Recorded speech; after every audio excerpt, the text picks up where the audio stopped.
Welcome to Autism Tips and Tools, where we highlight the best practical guidance from previous episodes of Autism Knows No Borders.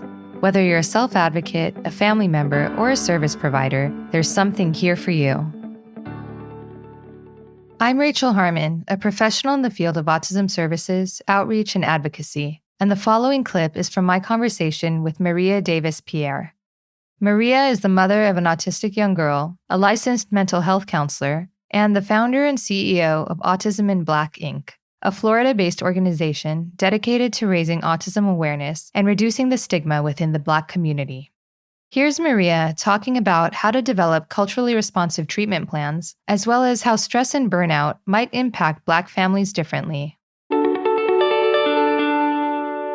One, we have to get away from thinking that we're treatment planning for autism. So one, that's what healthcare professionals have to get away from that. We're not treating autism. We're treating whatever they're coming in with: anxiety, behaviors, depression. One, let's start with that. And then you also have to ask about the culture of the home. And that is one of my top questions is, are there any cultural traditions I should be aware of? Are there any cultural factors that I should be aware of that can come into the room and hinder what we're doing here, so that I can be aware of it and maneuver with that in my scope. A lot of people just come in and this are the treatment interventions that I know, and this is what we're doing.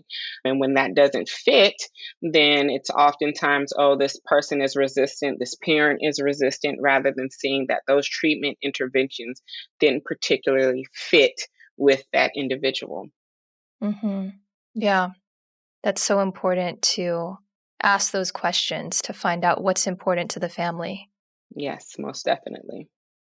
So what would you say are some specific examples that make the Black parent experience different from that of other cultures? One is understanding that we may come from a multi-generational home. So if I'm in my home and my mom is in my home or my grandmother is in my home, that they're definitely influencing how I raise my child. And understanding that, again, the mistrust and all of that stuff that I've talked about, those stigmas are coming into play. The religion is coming into play. So there's so much that is coming into that room with you that you have to take into consideration. So if I know that there's a multi-generational family unit that I'm dealing with, I'm understanding that there's a lot of information this parent is getting, and there may be a lot of information that I don't agree with that this parent is getting.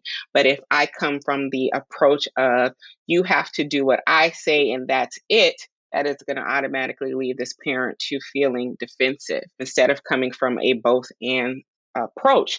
Yes, you can pray. Yes, you can, go to church and speak with your pastor.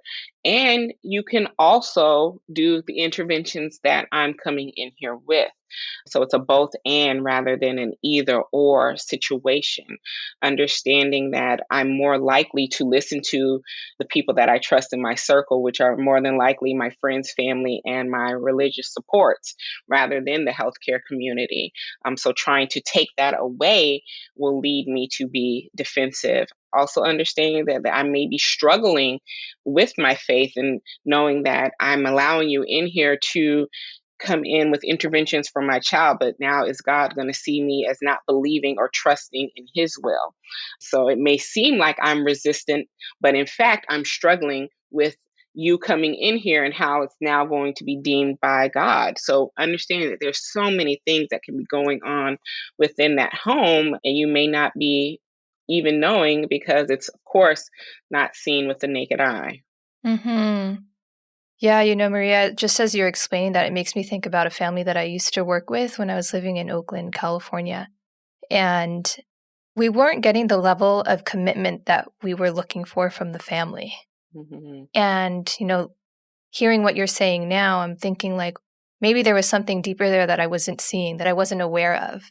Mm-hmm. And it's sometimes as a clinician, it's really easy. I know we try not to do it, but it's so easy to judge and be like, well, this parent doesn't care. Yes. This parent doesn't care about us coming in and we're trying to help them. They're not even meeting us halfway. But maybe there's more that we can be doing because we're the ones stepping into their home, into their culture. Exactly. If I'm trying to decide between having to pay my bills and be present for the 2 or 3 jobs that I may be working, or knowing that I can't get off for every therapy appointment, but I would love to be there. But if I have to choose between rent and eating versus being at a therapy appointment, I'm going to choose rent and providing food for my family. Hmm. And a lot of times, individuals aren't taking that into consideration, that this parent is just doing the best that they can do with what they're given. Yeah. And even if they can make it to therapy, maybe their mind is elsewhere and they Mhm. can't fully be there. Exactly. Exactly. Yeah, those are great points, I think, that people can be reminded of. Mhm. So, Maria, you published a book in 2018 titled Self Care Affirmation Journal 52 Self Care Affirmations to Reconnect with Yourself and Develop a Healthy Mindset. So, it kind of ties into we're just talking about parents maybe feeling burnt out from juggling too many things.